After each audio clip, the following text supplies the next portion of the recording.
ఈ రోజు దీవాలి స్పెషల్ గా ఇక్కడ కనిపిస్తున్న జాన్వీ కపూర్స్ లుక్ ని అయితే రీక్రియేట్ చేసేద్దాం. ముందుగా అందరికి హ్యాపీ దివాలి. సో ఇంకా లేట్ చేయకుండా దివాళీకి గెట్ రెడీ విత్ మీ అయిపోదామా. జాన్వీ కపూర్స్ లుక్ ని రీక్రియేట్ చేయడానికి చాలా కష్టమే పడ్డానని చెప్పుకో. కాకపోతే కంప్లీట్లీ సేమ్ అవుట్ఫిట్ కాకుండా కొంచెం సౌత్ ఇండియన్ స్టైల్ ని యాడ్ చేద్దాం అనిపించింది. అందుకనే శారీలో వచ్చిన ప్లెయిన్ బ్లౌజ్ ని స్టిచ్ చేపించాను. కానీ ప్లెయిన్ గా ఉండేసరికి అస్సలు నచ్చలేదు. శారీలో ఉన్న లేసే కావాలి అని చెప్పి కోటి మార్కెట్ కి వెళ్లి మరీ లేస్ తీసుకొచ్చాను. ఒక లేస్ కే ఇన్ని తిప్పలు పడ్డాను. నిజంగా అసలు అవుట్ఫిట్ ఫ్రమ్ స్క్రాచ్ ఎలా చేస్తున్నారా బాబు అనిపించేసింది. ఫైనల్ గా సేమ్ లేస్ దొరికిన తర్వాత ఒక్కసారిగా ప్లెయిన్ బ్లౌజ్ ని మళ్ళీ డిజైనింగ్ బ్లౌజ్ గా మార్చేసాను. శారీకి ఒక చిన్న మిస్టేక్ వచ్చింది. అంటే మనం లెఫ్ట్ సైడ్ కొంగు వేసుకున్నప్పుడు బార్డర్ కూడా లెఫ్ట్ సైడ్ రావాల్సి ఉంటుంది కదా, కానీ రైట్ సైడ్ వచ్చింది. దాని వల్ల బార్డర్ ని మొత్తం విప్పించి మళ్ళీ లెఫ్ట్ సైడ్ వేయించాను. ఎప్పుడు మేకప్ వేయవు కదా అక్క అంటారు. ఈ రోజు జస్ట్ షైనర్ ని మాత్రమే యాడ్ చేశాను. బికాజ్ ఇండోర్ షూట్ కాబట్టి డెఫినెట్లీ లైట్స్ మధ్యలో కొంచెం ఫేస్ లో గ్లోర్ కనిపించాలని చెప్పి వేస్తున్నాను అంతే. అండ్ యాజ్ యూజువల్ గా కాజల్ మస్కారా అంటూ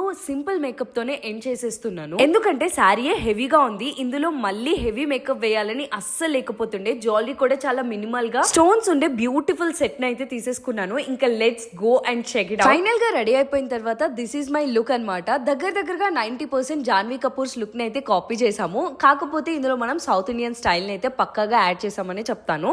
బికాస్ ఆవిడ జ్యువెలరీ వేసుకోలేదు, but we added. Because festival అన్న తర్వాత జ్యువెలరీ లేకపోతే ఎలా చెప్పండి. అందుకనే జ్యువెలరీ యాడ్ చేశాను. అండ్ హెయిర్ స్టైల్ కూడా కొంచెం చేంజ్ చేశాను. అండ్ మిగతాదంతా సేమ్ టు సేమ్ కాపీ చేసాం. అండ్ దీవాలి యొక్క వీడియోస్ అన్ని కూడా కావాలా అయితే ఈవినింగ్ పోస్ట్ చేసేస్తాను. Stay tune.